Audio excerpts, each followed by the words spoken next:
C'est avec donc M. Pablo qui est mon secrétaire général. Et je salue donc tout le monde, la présidente de la CDB, le président de l'OQSF, le secrétaire exécutif de l'OQSF, le président de l'APSFD, et aussi notre voisin, les panélistes, les étudiants, les associations de consommateurs. On vous a peut-être pour le panel, mais tout le monde pouvait aussi faire une petite présentation. Donc, bonjour tout le monde.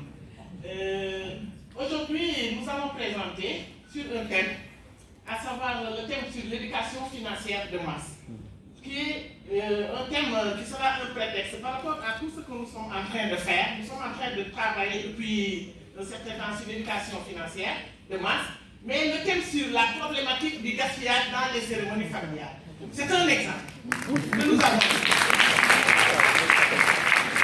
Il y a beaucoup de gaspillage, effectivement. Ce gaspillage, on pouvait prendre notre thème concernant le gaspillage dans l'agroalimentaire, etc. Mais nous allons mettre le focus sur les cérémonies familiales. Tout d'abord, en tant qu'éducatrice, parce que je ne me suis pas présentée comme étant, je suis professeur d'économie familiale et sociale, mais je suis aussi à la facette de spécialiste en sciences de l'éducation. Donc, je m'interroge d'abord sur qu'est-ce que c'est une éducation financière. Je ne vais pas trop m'attarder parce que je n'ai que 5 minutes pour ma présentation, mais je vais dire que l'OQSF a beaucoup insisté sur ce que signifie l'éducation financière. Donc, l'éducation financière, ça c'est une définition de l'OCDE. Par rapport à cette définition, je ne vais pas trop m'attarder, mais nous allons retenir que c'est un processus par lequel un individu améliore sa connaissance des produits, des concepts et risques financiers et acquiert au moyen d'une information, d'un enseignement et d'un conseil objectif les compétences et la confiance nécessaires pour, de ce reste, prendre des initiatives efficaces pour améliorer son bien-être financier. C'est ça la conclusion. L'amélioration de son bien-être financier. Mais on va se rendre compte, pour améliorer son bien-être financier, donc, quel gaspillage? Parce qu'on ne peut pas dire améliorer son bien-être financier sans pour autant parler d'économie. On ne peut pas améliorer son bien-être financier. Et il y a des gaspillages qui se passent dans nos cérémonies. Au cœur de ce slide, vous voyez, ce gaspillage-là est surtout causé par une démonstration de puissance financière. Chacun veut montrer qu'il peut. Je vais gaspiller, je vais faire ceci. De prestige. Noblesse oblige. Par exemple,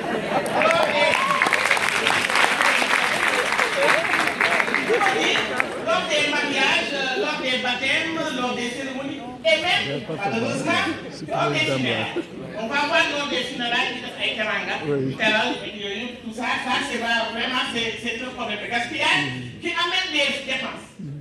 Ces dépenses, depuis là, on est en train de parler d'assurance, d'économie, de machin, et tout ça, les banques, les instituts. Mais tout ce que les gens paient, c'est pour faire des dépenses folles, des dépenses excessives, des dépenses inappropriées, et enfin, toutes ces dépenses vont être donc des dépenses inutiles. C'est des dépenses inutiles. On ne dit pas qu'il ne faut pas fêter.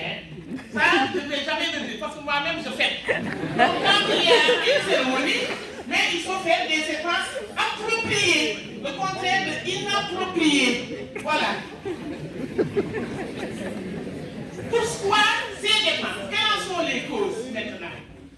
Bon, je me suis aventuré pendant ces 2 jours, 3 jours, pour poser des questions à certaines personnes qui m'ont dit c'est un complexe d'infériorité pour certains, mais de supériorité pour d'autres. Et c'est dû à de l'argent qui a été très souvent mal ou facilement acquis. Quand on a de l'argent facilement acquis, on peut le dépenser sans compter, pas comme nous. Donc, certains vont parler carrément de folie des grandeurs. Et d'autres ont parlé du goût du palais et aussi d'une certaine faiblesse. Parce que chacun veut dire, ah si je ne le fais pas. Je suis dans. Mon voisin avait fait l'autre jour, donc moi aussi je dois faire plus que l'autre, sinon vraiment on va dire que je ne peux pas et je ne suis pas capable. Et ça c'est un problème au niveau du Sénégal. Maintenant, quelles en sont les conséquences? Les conséquences du gaspillage vont apporter un problème. On ne peut pas atteindre les objectifs de développement durable. Les ODD 2030, c'est bientôt, hein. Nous sommes bientôt à 2020, 2030 c'est pour bientôt. Mais nous ne pouvons pas les atteindre parce qu'il y aura des graves impacts environnementaux, économiques et sociaux. Et aussi les échecs des entreprises. Si vous, en tant qu'institution de microfinance ou bien en tant que banque, vous prêtez de l'argent à des clients, ce n'est pas pour faire des entreprises et ensuite ils vont tout dépenser. Donc il y aura des échecs pour les entreprises d'initiative privée. Et les crédits seront mal utilisés. Et ça, c'est un problème. Et cela va entraîner l'endettement, le surendettement et à la longue, la privation de liberté. Ça peut même amener certains en prison. On en a vu. Hein? On a vu des cas où je ne peux pas passer par cette rue, je ne vais pas passer par l'autre rue parce que je me suis endetté et ça amène ce qu'on appelle l'usure. Hein? Le booking. Hein? On prend ça, on prend un coordinateur qu'on dépose quelque part, on l'a emprunté, mais nous allons le banaliser, le vendre à vil prix, pour pouvoir, etc. Finalement, ça devient un cercle vicieux. Et c'est un problème. Et voilà, ça amène donc un problème d'insécurité. Maintenant, quelles sont les mesures? Je vais terminer vite. Quelles sont les mesures? Le président Macky Sall a parlé, a déployé le gaspillage. Mais il faudrait qu'on dise aussi qu'au niveau de l'OQSF, il y a eu des mesures. Tout à l'heure, on avait parlé de 50 émissions qui vont se faire, etc. Mais il y a eu une loi qui existe déjà depuis 1967. Mais cette loi de 1967 n'a jamais été appliquée. Je vais passer sur la loi, mais normalement, s'il y a des dépenses excessives ou bien du gaspillage lors des festivités, il faudrait que les populations dénoncent au niveau de l'agent, au niveau de la police judiciaire. Mais ça n'a jamais été appliqué. Et donc, quel défi? Je vais terminer par les défis. Il faut donc un enseignement d'éducation budgétaire depuis le préscolaire.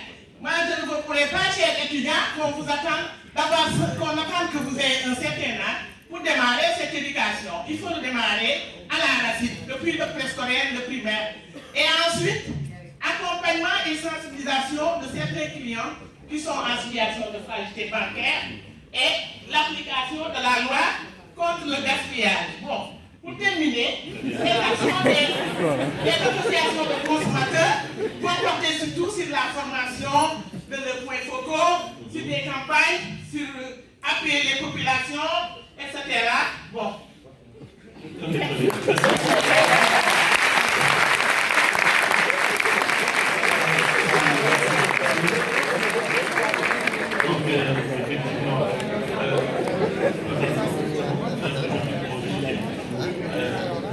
J'avais effectivement réservé la dernière partie de sa recherche des consommateurs. Et bien, c'était pas le facteur qui doit apporter quand même la communication. Et je pense que vous vous êtes montré capable de le faire. Et je vous confirme ce que le président du QSF vient de me dire. Il va vous porter d'office maintenant dans son équipe de communication. N'est-ce pas, pour permettre de faire l'éducation.